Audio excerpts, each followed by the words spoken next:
Shalom saudara-saudara yang dikasihi oleh Tuhan, kembali bersama dengan saya pada sore hari ini.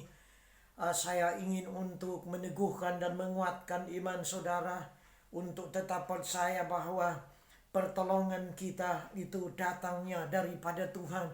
Untuk itu jangan pernah menyerah, jangan pernah putus asa, tetapi terus berharap dan percaya kepada pemeliharaan Tuhan. Pujian berkata, haleluya, haleluya, haleluya, haleluya. Ku pandang wajah-Mu dan berseru, pertolonganku datang dari-Mu. Peganglah tanganku, jangan lepaskan, Kaulah harapan dalam hidupku. Teruslah berharap kepada Tuhan, saudara-saudaraku. Yesaya 66 ayat 1 berkata, beginilah firman Tuhan. Langit adalah takhtaku dan bumi adalah tumpuan kakiku. Rumah apakah yang akan kamu dirikan bagiku? Dan tempat apakah yang akan menjadi perhentianku? Jadi langit itu adalah takhtanya Tuhan. Dan bumi ini adalah tumpuan kakinya Tuhan. Bagaimana Tuhan hadir sehingga Daud berkata dalam Mazmur 121 ayat 2-4, Aku melayangkan mataku ke gunung-gunung, dari manakah akan datang pertolonganku? Pertolonganku ialah dari Tuhan yang menjadikan langit dan bumi. Ia tak akan membiarkan kakimu goyah, penjagamu tidak akan terlelap.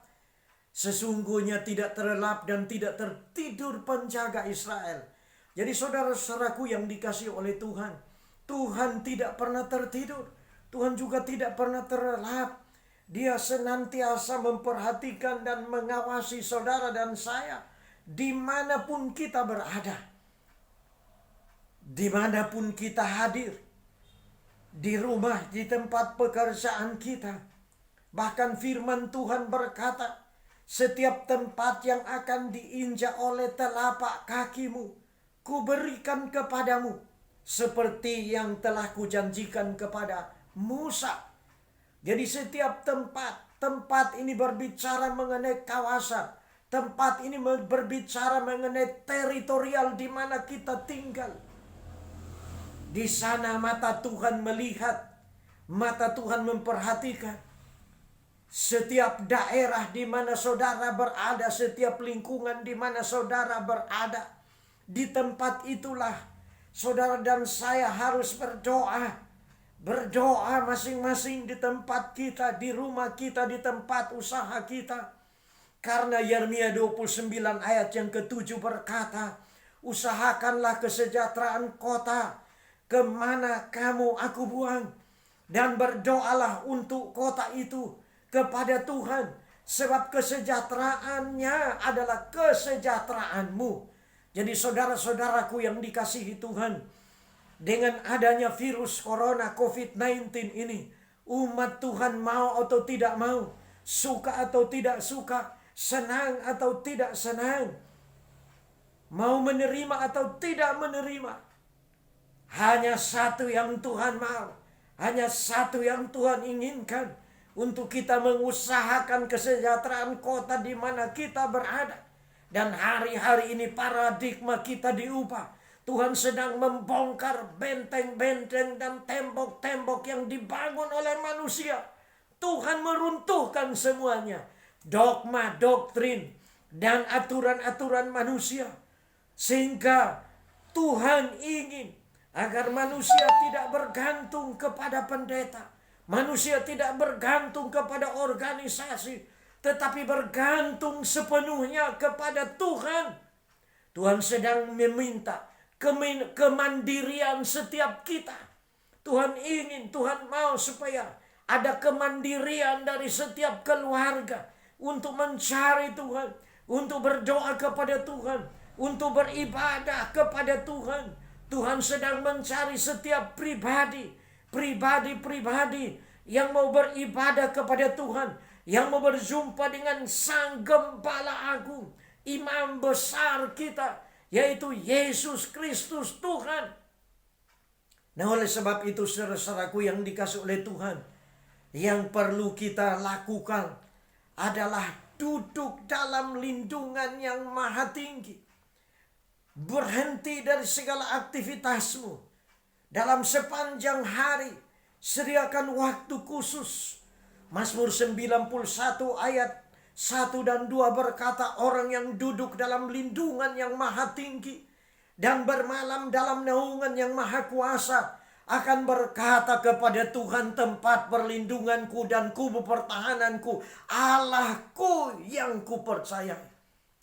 Duduk dalam lindungan yang maha tinggi artinya, saudara-saudaraku, selama ini kita sibuk, para hamba-hamba Tuhan sibuk dengan pelayanannya, sibuk dengan kunjungannya, sibuk dengan undangan-undangan khotbah. Tetapi hari-hari ini Tuhan mengizinkan segala sesuatunya terjadi, sehingga tidak ada ibadah di rumah. Bahkan aktivitas sudah mulai harus dikurangi. Bahkan di dalam dunia sekuler pun demikian. Mulai dibatasi jam-jam kerjanya. Dengan demikian, inilah kesempatan baik di mana Tuhan ingin supaya sisa waktu yang Tuhan berikan kepada kita, kita pakai untuk duduk di hadirat Tuhan. Kita pakai untuk berdiam diri bersama dengan keluarga kita. Kita masuk di dalam hadirat Tuhan, memuji dan menyembah Tuhan, meninggikan dan mengagungkan Tuhan, membaca dan menyelidiki firman Tuhan, dan melakukan firman Tuhan dalam kehidupan kita. Bermalam dalam naungan yang maha kuasa, saudara-saudaraku. Artinya ini berbicara mengenai hubungan kita dengan Tuhan. Mungkin selama ini kita putus hubungan dengan Tuhan. Selama ini kita sibuk dengan urusan kita sendiri. Kita sibuk dengan pelayanan kita. Kita sibuk dengan usaha dan pekerjaan kita. Sehingga hubungan kita dengan Tuhan jauh. Hubungan kita dengan Tuhan terputus. Hubungan kita hanya rutinitas. Kita lebih mementingkan hal-hal yang ada di dalam dunia ini.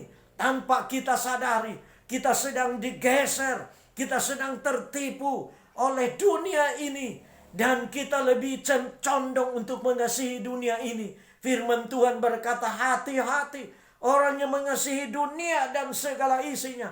Kasih akan Bapa tidak ada di dalam orang itu.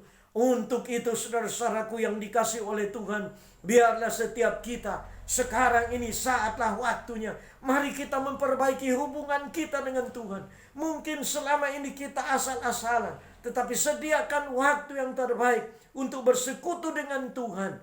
Karena saya percaya hanya Tuhan yang sanggup dan mampu untuk menolong kita semua. Saudara-saudara yang dikasih oleh Tuhan, pada sore hari ini kiranya lewat renungan firman Tuhan yang saya sampaikan boleh menggugah hati kita, boleh mengingatkan kita sekalian. Dan mari kita mau memperhatikan, mendengarkan pesan Tuhan ini untuk kita lakukan dalam hidup kita semua. Dan saya percaya firman Tuhan berkata, tetapi carilah dahulu kerajaan Allah dan kebenarannya, maka semuanya akan ditambahkan kepadamu. Haleluya, haleluya. Puji Tuhan. Terima kasih Tuhan untuk firman-Mu.